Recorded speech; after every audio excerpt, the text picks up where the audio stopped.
Assalamualaikum warahmatullahi wabarakatuh. Perkenalkan, saya Wahyudi, mahasiswa semester 5 Prodi Pendidikan Agama Islam Fakultas Tarbiyah. Saya berkuliah di Institut Agama Islam YAI Al-Qadiri yang sekarang berganti menjadi UINIFHAMS, Universitas Kiai Haji Ahmad Muzaki Shah.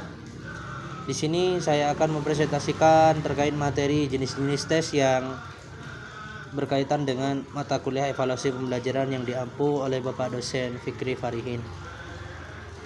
Baik, untuk pembahasan yang pertama ialah tes secara sederhana dapat diartikan sebagai himpunan pertanyaan yang harus dijawab, pertanyaan-pertanyaan yang harus dipilih atau ditanggapi, atau tugas-tugas yang harus dilakukan oleh peserta dengan tujuan untuk mengukur suatu aspek tertentu dari peserta tes. Dalam kaitan dengan pembelajaran, aspek tersebut adalah indikator pencapaian kompetensi. Tes berasal dari bahasa Prancis yaitu testum, yang berarti piring untuk menyisihkan logam mulia dari material lain seperti pasir, batu, tanah, dan sebagainya. Kemudian tes pada dasarnya adalah alat ukur atribut psikologis yang objektif atas sampel perilaku tertentu. Dalam psikologi, tes dapat diklasifikasikan menjadi 4, yaitu tes yang mengukur intelijensia umum yang dirancang untuk mengukur kemampuan umum seseorang dalam satu tugas. B.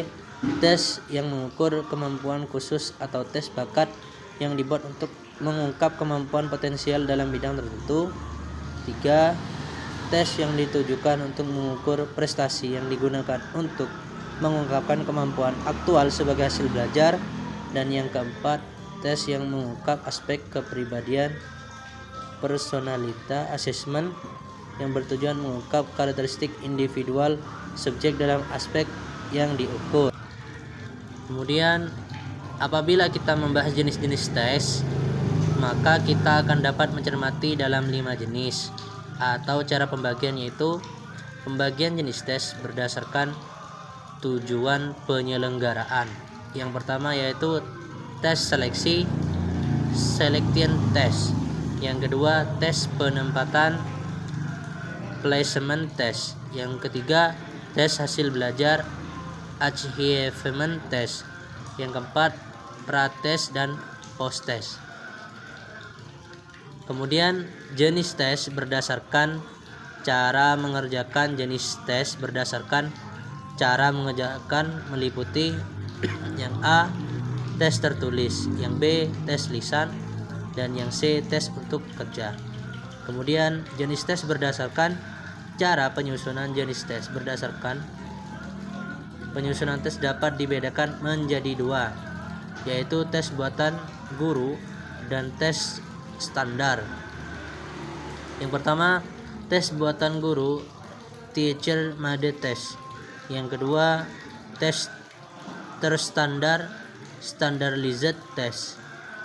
Mungkin itu saja yang dapat saya sampaikan terkait presentasi makalah jenis-jenis tes. Kurang lebihnya mohon maaf jika saya ada salah kata. Assalamualaikum warahmatullahi wabarakatuh.